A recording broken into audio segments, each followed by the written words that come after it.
वैदिक पर्सपेक्टिव के इस YouTube चैनल को सब्सक्राइब करें, वीडियो को लाइक व शेयर करें। ओम ओम त्वं तमग्ने अमृतत्व उत्तमे मर्त दधासि शवसे दिवे दिवे यस्ता त्रषाण उभयाय जन्मने मयः कृणोसि प्रय आचा सूर्ये। तुम हे अग्नि उस मरणशील को उत्तम अमृतत्व में प्रतिष्ठित करते हो, श्रवण अन्न के लिए प्रतिदिन, जो तृष्णायुक्त दोनों जन्मों के लिए विद्वान के लिए भली भांति आनंद और अन्न, श्रेय और प्रेय करते हो। यह ऋग्वेद के प्रथम मंडल के 31वें सूक्त का यह 7वां सप्तम मंत्र लिया गया है। इसके माध्यम से मरणशील व्यक्ति भी उत्तम अमृतत्व में प्रतिष्ठित हो सकता है। इससे उसे असीम ऊर्जा प्राप्त होगी, जो उसके शरीर के लिए अन्न का कार्य करेगी। साथ ही अग्नि को ऐसे व्यक्तियों के भोजन की भी व्यवस्था करनी है। स्तवन करने वाले व्यक्ति को भूखा नहीं रखा जा सकता। जैसे मानव शरीर के लिए अन्न प्रतिदिन ग्रहण करना आवश्यक है, उसी प्रकार वेद मंत्रों का श्रवण, दिव्यकर्म करने वालों के इतिहास का श्रवण उत्तम अमृतत्व के लिए आवश्यक है। मतलब यही है, जिस तरह से आपके शरीर को, हमारे शरीर को एनर्जी के लिए, ऊर्जा के लिए अन्न की आवश्यकता होती है। आप अगर अन्न का त्याग कर देंगे तो आपके बॉडी में एनर्जी ही नहीं आएगी, और एनर्जी के बिना आपका फिर बॉडी एक समय तक ही रह पाएगा, उसके बाद उसको प्रॉब्लम होने लगे। भोजन की आवश्यकता रहती है ताकि आपको ऊर्जा मिले और ऊर्जावान होकर फिर कुछ काम कर सके। उसी तरह से आपके शरीर को, उसके लिए श्रवण की, मतलब जो उत्तम श्रवण है, मतलब क्या, वेद है, और जो दिव्यध्यास में जो हमारे नायक रहे, युग नायक रहे, उनका जो इतिहास है, ये जो पढ़ के इनका जो श्रवण है, इसके माध्यम से आप अमृतत्व को प्राप्त कर सकते हैं। मतलब कैसे प्राप्त कर सकते हैं, वही बात है। इसके लिए आपको उनके जीवन को समझना पड़ेगा, उनके जीवन को अप्लाई करना पड़ेगा, देखना पड़ेगा कैसे उन्होंने अपने जीवन में जी, कैसे उन्होंने अपना जीवन जी, वो इतिहास के माध्यम से प्राप्त कर सकते हैं। लेकिन जो फंडामेंटल्स हैं, जो मूलभूत बातें हैं, जो मूलभूत ज्ञान है, वो आपको वेद मंत्रों से ही प्राप्त होगा। वेद के माध्यम से एक्चुअल में आपको जो थ्योरी की आप प्राप्त कर लें उसे, और जो प्रैक्टिकल है वह उन जीवन, अपने जो नायक है, हमारे युग नायक है, आश्रम नायक जिन्हें बोल सकते हैं, युग पुरुष बोल सकते हैं, उनके जीवन को, भगवान राम, भगवान कृष्ण, भगवान विष्णु, भगवान शिव, इनका जो जीवन में लिखा हुआ है, इनका जो इतिहास, इस दिव्य इतिहास को आप पढ़ें और उनके जीवन को की बातों को अपने लाइफ में अप्लाई करने की कोशिश करें, तो फिर आप पाएंगे अपना लाइफ ऑटोमेटिकली एक, मतलब स्टेप आप आगे बढ़ेंगे। यहाँ पे देखिए, ये सब चीजें कब प्राप्त कर सकते हैं। हमारे यहाँ काफी जगह बोला जाता है, अवस्थात्मक उत्थान की बात की जाती है कि आप अपने शरीर को पशु अवस्था, हमारे तो स्टार्टिंग में पशु अवस्था बोली जाती है। वे कभी बोलते ही नहीं कि आप मनुष्य पैदा होते, पैदा तो आप पशु ही होते हैं। पशु होने के बाद फिर आप अपने आप की अवस्था को बढ़ाते बढ़ाते बढ़ाते आगे बढ़ सकते हैं।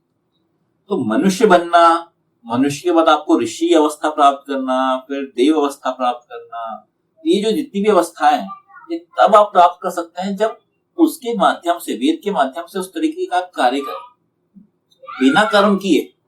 वेद और बाकी जितने भी इतिहास है हमारे, श्रीमद् भगवद गीता की बात करें, जो भी आप ले, रामचरितमानस की बात करें, कोई भी आप ग्रंथ पढ़ लें, सब जगह कर्म के बारे में ही बात की गई।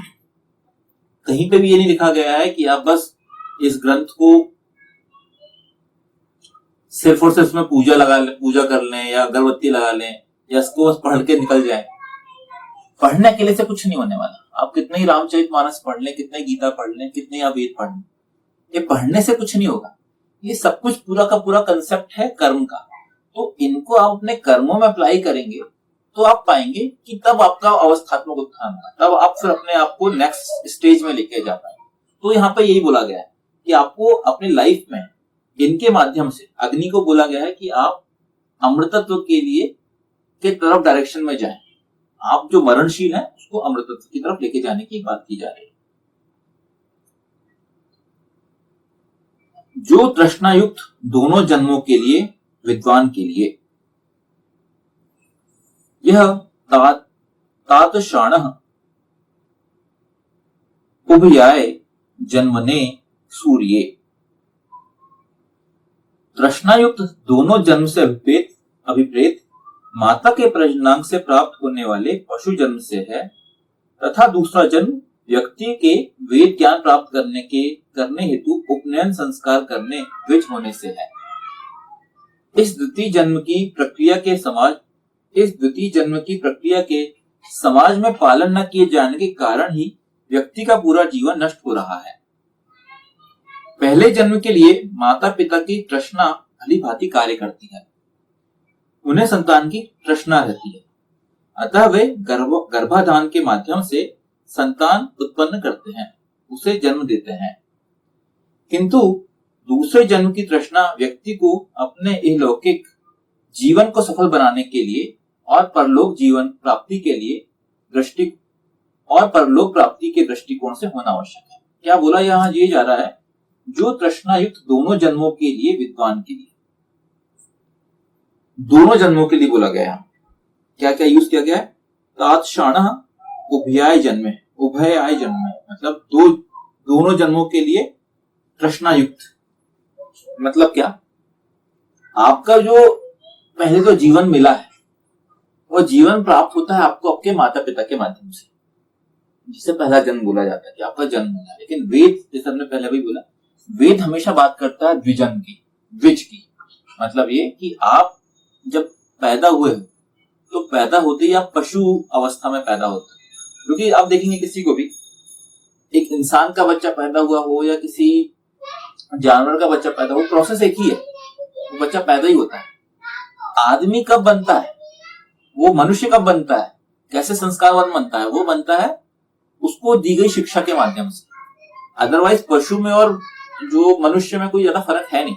अगर एक मनुष्य को आप देखें, बहुत सारी फिल्में हैं, बहुत सारी चीजें जिनमें आप देखेंगे कि बच्चा जंगल में पैदा हुआ और जंगल में पैदा होके वो जंगल की उसी तरह रहने लगा। अगर हम मोगली की बात करें, मोगली जंगल बुक पढ़े हम, तो उसमें तो यही है ना कि बच्चा पैदा हुआ और उसको बच्चे को वहां के जंगल के जानवरों ने पाल लिया, तो उसके जो भी पूरे कार्यकलाप है वो पूरे के पूरे जानवरों की तरह ही हो गए।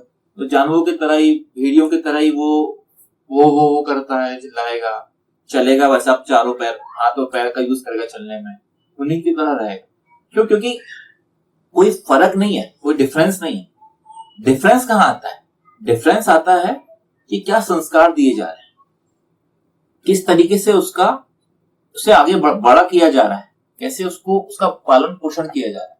तो यहाँ पे क्या बोला जाता है, वेद ये बोलता है कि आपका जो एक्चुअल जन्म होता है वो बनता है आपके उपनयन संस्कार के बाद।